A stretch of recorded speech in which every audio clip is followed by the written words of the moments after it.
Certainly, Senator Obama in this last presidential debate was more cautious, perhaps, than he had been in earlier ones. Certainly, in at least one case, he let, to use the last baseball analogy of the night go by, he let one rather fat-looking pitch pass him directly without the bat moving from his shoulder. The subject was presidential running mates for 1,000. Do you think she's qualified to be president? You know, I think that's going to be up to the American people. I think that obviously she's a capable politician. Back again to wrap it up with Pat Buchanan and Rachel Maddow. And Pat, in the context of one of those internal numbers in the CNN poll of uncommitteds, who spent more time attacking during the debate? McCain, 80%, Obama, 7%. Was it wise for Obama to take a few of those pitches and let them sail right past? It was very, very smart.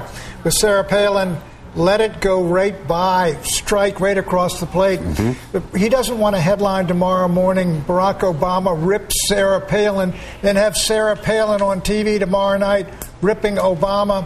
I think he did exactly the right thing. First, it comes off, A, as gracious, and B, here, again, it testifies to the super cautiousness of Obama. These guys are running out the clock. I'll say one thing, Keith. This is not an election in which Obama and Biden are going to have any kind of mandate. I think what has happened in the country is the country has simply said, we want to get rid of the Republicans. 700 points down on the Dow, probably added to that today. That's why I think all these debates, we come into them, I think the audience has made up its mind.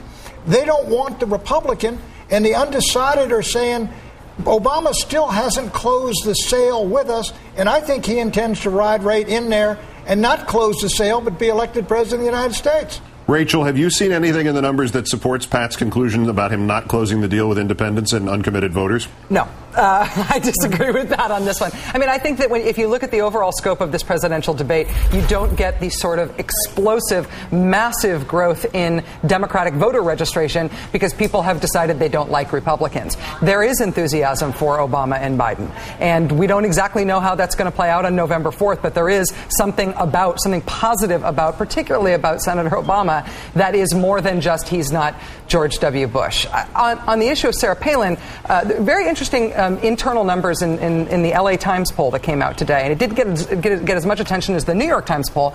New York Times showed a 14-point gap. LA Times showed a 9-point gap. But if you look at the internals there, Sarah Palin is by far the least popular of the four presidential and vice presidential candidates. If you look at the 20-point swing among independents from McCain toward Obama just in the last month in that LA Times poll, the biggest single explanatory factor for that is how much independents dislike Sarah Palin. When that's happening, you don't try to interrupt that. But wait a minute, Rachel. We've had one of the most historic events of our lifetime. One of the greatest financial collapses, the greatest since the crash of 1929, in a far more telescoped period. Before this crash occurred, McCain, Palin were leading, and suddenly you've got a 15, 17-point slip.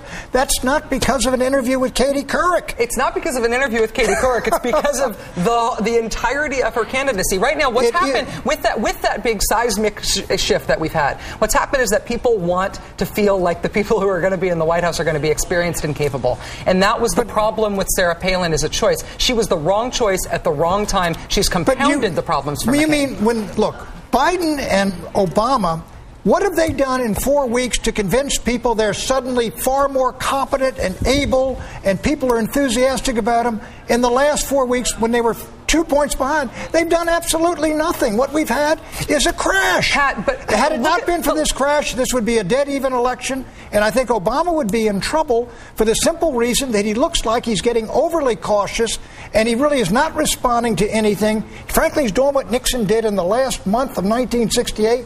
He would not change the message, and you could hear Humphrey catching up on us. In the last 4 weeks, the reason that things have happened the way they have is not just because there's a generic feeling that Democrats are good on the economy and Republicans are bad. That may be part of it. That may be the Republicans' problem that they need to repair. But Obama has campaigned well on the economy, and McCain has been a disaster.